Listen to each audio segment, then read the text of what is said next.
Okay, it's time. We're gonna build a compost for next spring. Our next summer garden is happening now, so we're gonna get it going by making a wonderful compost pile. This is all of our trimmings from the yacon. We've got some sunflowers in there, so this is gonna be mostly, it's nitrogen, but we're gonna be pretty heavy with carbon in there because the sunflowers are pretty dead. So then we've got piles and piles. I think my son thought he was building a berm to hide behind, but this is all sweet potato vines, so that's all going to go in the compost pile. We've got some leftover apples here. We've got a big wood chip pile that we're going to shred up. We've got a leaf pile there. We've got trimmings here. All of these things are going to go to make a wonderful, really great organic food by way of compost for our gardens for next summer.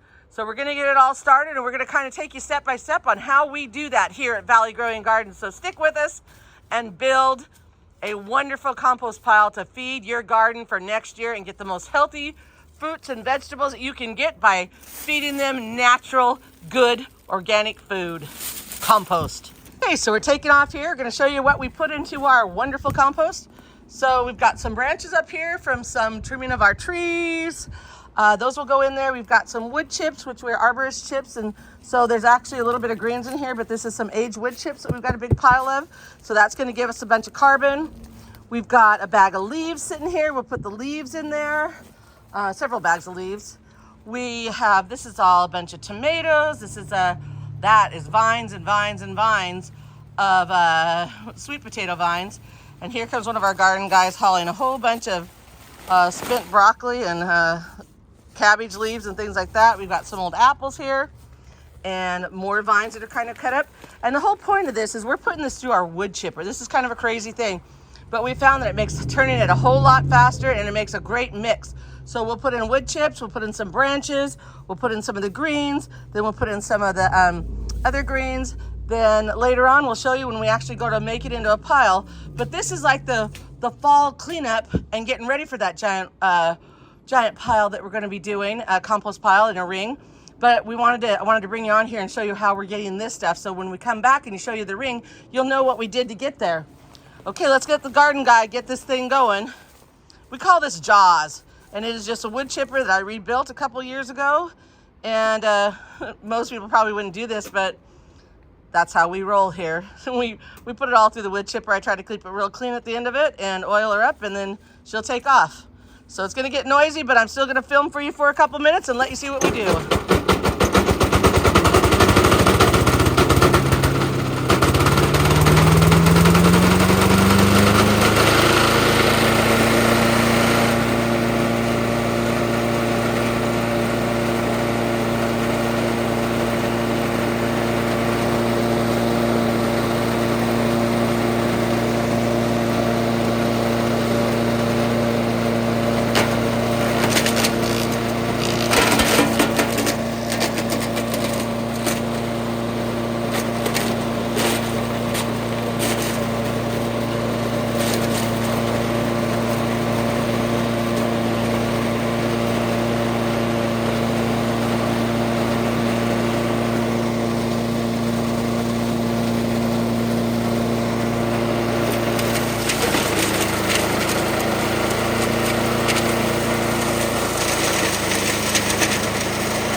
Well, after a long day of wood chipping, trying to get ready to get that compost going, you can see we've cleaned up all those summer garden greens. We had, down here we had so much going on. We had so much sunflower. We had so much, oh my God, we had everything out here. We had Jerusalem artichokes, tops that were like 12 feet tall. We had, like 10-foot tall yacon stalks. And then I said the sunflowers, and then we had piles and piles. I remember that giant pile all along here that was all sweet potato vines everywhere. We had pepper plants here. We had, a whole lot of broccoli and things. And all of that and a whole lot of wood chips have now become this. This is our giant compost pile. Now, it's not going to stay there. That's just what we put through the wood chipper. We ran the wood chipper for probably about 4 hours, guys. It was like all day long. But we had to do that to get everything cleaned up. But now all that stuff, piles and piles, has all become this. So we're going to take the next step, and we're going to turn it into actual compost. We're going to put it in a ring, and we're going to add a few things to it, some biochar and some other things we'll talk about to try to ignite it and get it going. We're going to inoculate it with some other really good compost from our other piles, and then we'll show you what's going on with it. So we're going to do that just in a moment. Okay, so today's the day we're building the big compost pile. So we've already put 2 buckets of our new compost mixture that you guys saw us wood chipping last night into the pile. And then it's 2 buckets that are equivalent to 15 gallons each. So we'll get the garden guys over here to get them another one in here. We'll show you what's going on here. So we've got a ring here, and this is just a simple ring of hardware cloth. It's 5 feet tall. I think the roll is 10 feet long. It works perfectly to put a couple bungee cords around it to hold it closed. And then they dump it on in there. I kind of use the shovel to kind of smooth things around and get it evened out. And you can see pretty closely what's, that you can see all that stuff we didn't compost yesterday, that we put through the wood chipper to get it in pretty good shape. So we've got like a pile in here of some nice chopped up greens, wood chips, we're going to put some leaves in here and things. Right now, we're going to throw a couple scoops of biochar. So we've got some biochar. So each time they put a bucket in there, try to put a scoop of biochar in it. And then I also put a scoop of some completed compost that's really nice to kind of act as an igniter, so that, helps the microbes get started. So we've got some good soil life in there. And then we'll also spray it down with some water that we've at least dechlorinated. I've got a bucket that sits out here that we sit out here so it can be about the right temperature, but also we do it so that we get just in case there's chlorine or chloramine in the water system, you want to get that out of your system. There's also some things you can do with like fulvic acid and things like that to try to take that out of your water. So we need to make sure these guys are moist. And I'm not real concerned in the middle of October about getting this really moist, because we used a lot of really fresh greens yesterday. And although the wood chips are pretty dry, they had been out in the rain somewhat, so they weren't completely dry. But those greens we used were super, super wet. So I'm not real worried about it, but we're going to go through here and keep kind of spraying it down a little bit, keeping it moist, because we want to make sure we've got a moisture of about 40%. And take you over to the pile to show you where we had done the wood chipping at. We're also going to put some more fresh leaves in here. These aren't fresh leaves. These are last year's leaves, so they're already breaking down. And then we're also going to put a little bit of shredded newspaper in there. Just because we've got so much nitrogen, I feel like I've got to make up for some of that nitrogen. So we're going to be adding some of those to it. And this is what the compost pile looks like. So you've got that ring there that's the 5 feet by about 10 feet roll. They're like $25. There's a lot of other things you can use. I used to use hog panels, but the problem with the hog panels is that when my compost would break down, there was always an issue of when it got small, it just kind of just start falling out of the bigger. I think the hog panels or the horse panels are like 4x4 or 4x6. And it's great when the stuff is really big, but when it's finer, it just falls out of it. So this stuff works really well. And you get quite a few uses out of it. And like I said, it's just bungeed together. So when the pile gets smaller, right now you can see it's barely overlapped. So we've got it so we have it's about as big as it can get, because things will get smaller each time we turn it. But this bungee holds it together. Then when it gets smaller, we just wrap it up a little bit tighter, and not a problem. We have an extra pallet here that we'll be laying down when we go to turn this pile. As soon as it reaches temperature, we want it to reach about 134 to 160-ish degrees, and then we'll let it sit there. Depending on how high it gets, we'll let it sit there between 24 and 48 hours or so, sometimes up to 72 hours. If it's like 134, I'll go about 72 hours. And then we'll turn this pile and we'll turn it onto this new pallet, and then we'll start that process over again. So we get about 5 turns in it. We'll talk about that when it's time to do the turns. This is some of our already finished compost, so you can see that process definitely works. This is beautiful, pretty thick, you know, because I like a thicker, mulchy kind of a fungal dominated kind of a compost. And this is the buckets we're talking about. Each one of these buckets is a 20-gallon bucket, but they're super heavy at that point. So the guys will fill them up to about 15 gallons per, which is 3 5-gallon buckets, obviously.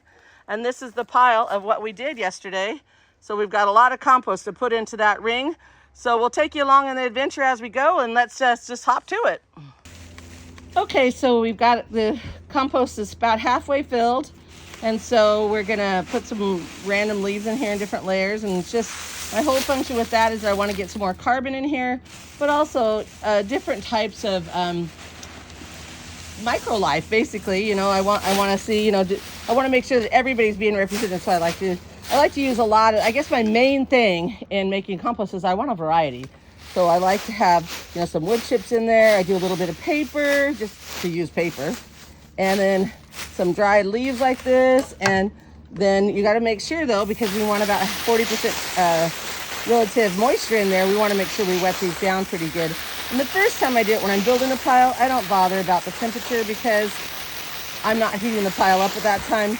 Later, I like to use water from the house and have it be a little bit warmer, so I'm not completely killing the heat of the thermophilic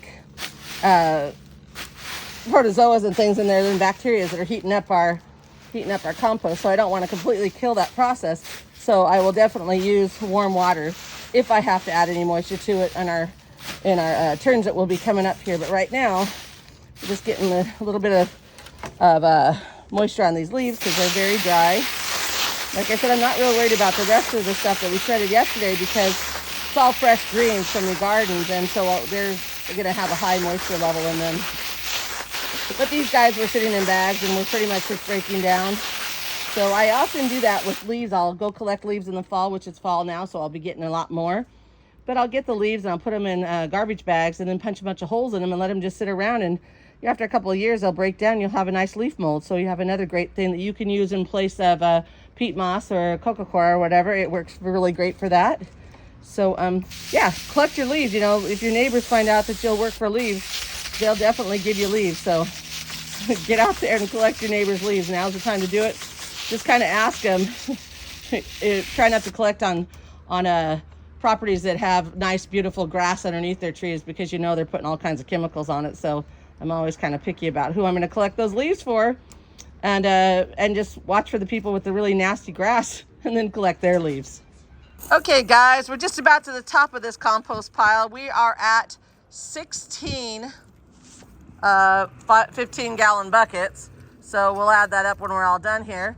Adding some more biochar, just kind of mix it in there. The whole point of my biochar is I just like to hope that it's going to help us add a little bit of the, to keep some of our microlife in there and things, and also just to make some, you know, it's really porous, so it makes a place for your little microlife to live, so your amoebas, your protozoas and things have a little spot to get into. And with here in the Pacific Northwest, it's pretty rainy, so I can, so I like to have that biochar on there so that it helps to hold. Can I get one more scoop of that? Nope, of the fertilizer, of the old compost. And so I like to have it there so that it helps to hold like a sponge kind of thing, because they say that 1 eraser head size of a piece of biochar has a surface structure of a whole football field. So that's a lot of ability to have a lot of structure in there to house a lot of little microbes. You can kind of see here, this is a piece of biochar. This should be a little bit smaller than that, but you can see it's very, very nice.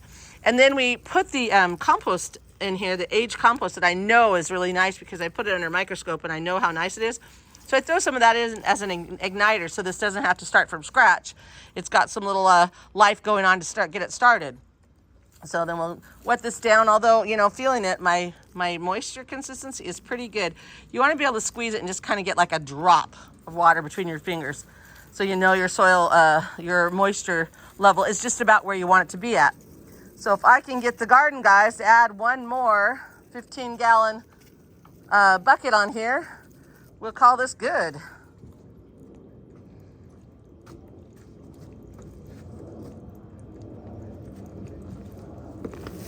There we go. That is a full compost ring. There you go. That is one full compost ring. And like I said before, what we're going to do here is we're going to let this, we'll put my thermometers into it here in a minute, and then we'll put a hat on it. I call it a hat. And then we'll give it a few days to heat up. We'll see how it is. We had some really cold temperatures. We're hitting about 27 at night. So it might take a couple days to let the little bacterias get to doing their business and reproducing so that we actually get it warm enough to have to be turned. But we want to hit that magic number between 134 and 160 is what I aim for. So we'll look for that. But I'll bring you back in a minute when we get her all covered up and show you how she kind of sits and waits. So this is just about going to conclude this filming of making this compost pile, but we will bring you back when we go to turn it so we can keep it updated on how to make active thermophilic compost pile. And here is the thermometer we just put in it, and we get the temperature for today. She is just at 52 degrees. Doesn't surprise me, not very warm. And you know, we measured that and put it to the middle of the pile. And so now the garden guys are gonna tarp it up, protect her from the rains we're supposed to have coming here pretty soon.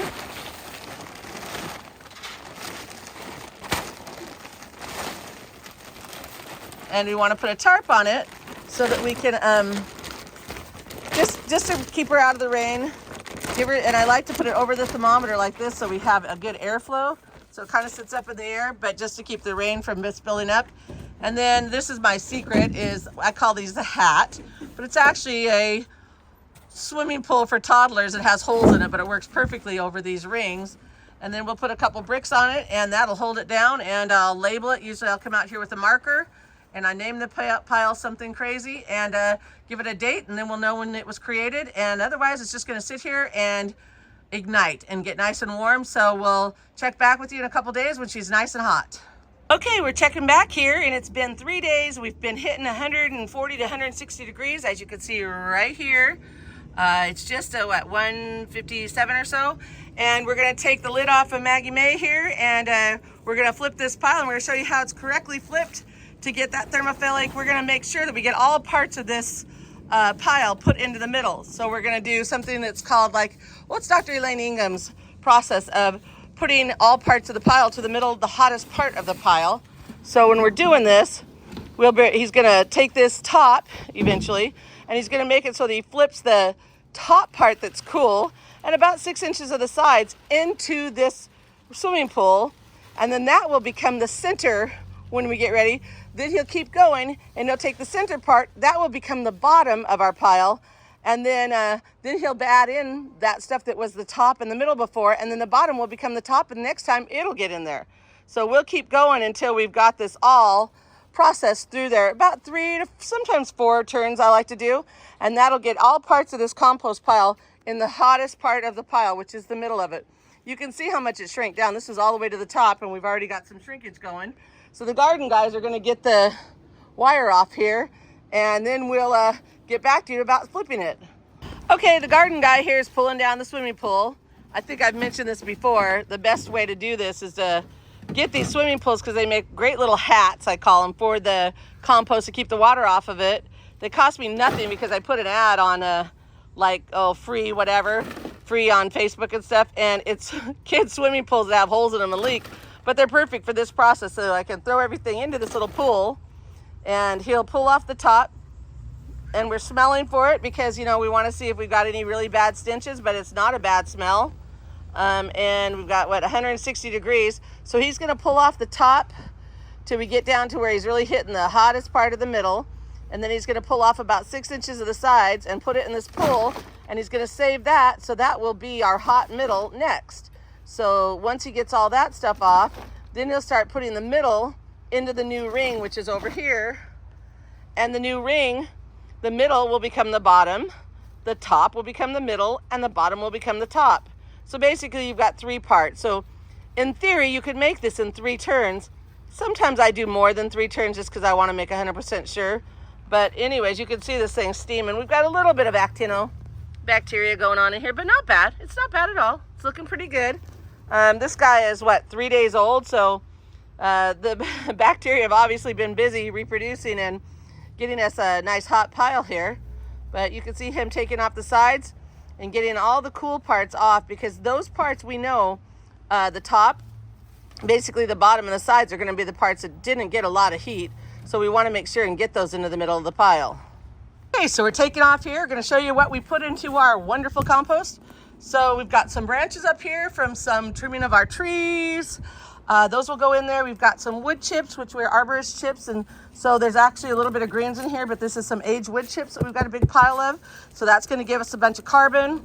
We've got a bag of leaves sitting here. We'll put the leaves in there, several bags of leaves. We have, this is all a bunch of tomatoes. This is that is vines and vines and vines of sweet potato vines. And here comes one of our garden guys hauling a whole bunch of spent broccoli and cabbage leaves and things like that. We've got some old apples here and more vines that are kind of cut up. And the whole point of this is we're putting this through our wood chipper. This is kind of a crazy thing, but we found that it makes turning it a whole lot faster, and it makes a great mix.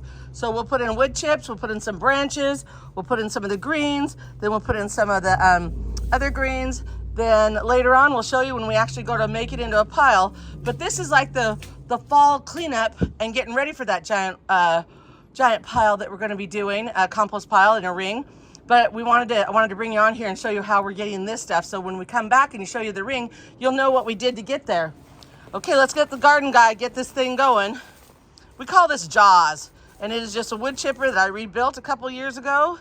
And most people probably wouldn't do this, but that's how we roll here. we put it all through the wood chipper. I try to keep it real clean at the end of it and oil her up, and then she'll take off. So it's gonna get noisy, but I'm still gonna film for you for a couple minutes and let you see what we do.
we're moving on to the next pile, cleverly named Gomer pile. And his temperature right now is just 160, 161 maybe. And the garden guys are gonna do the same thing that they did with Maggie. They're gonna get the hat off and get the wire off, and we're gonna set up a little raised pallet with screen on it so we can have the airflow underneath of it also. I don't think I showed you that in the other one, but they're gonna take the hat off, otherwise known as a toddler's wading pool.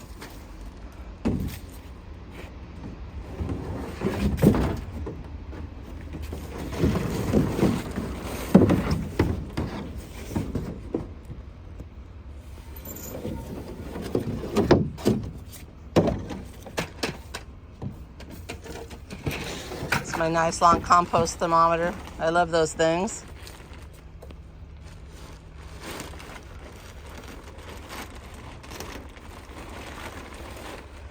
Tarp's only purpose was just to keep the water from accumulating on the top.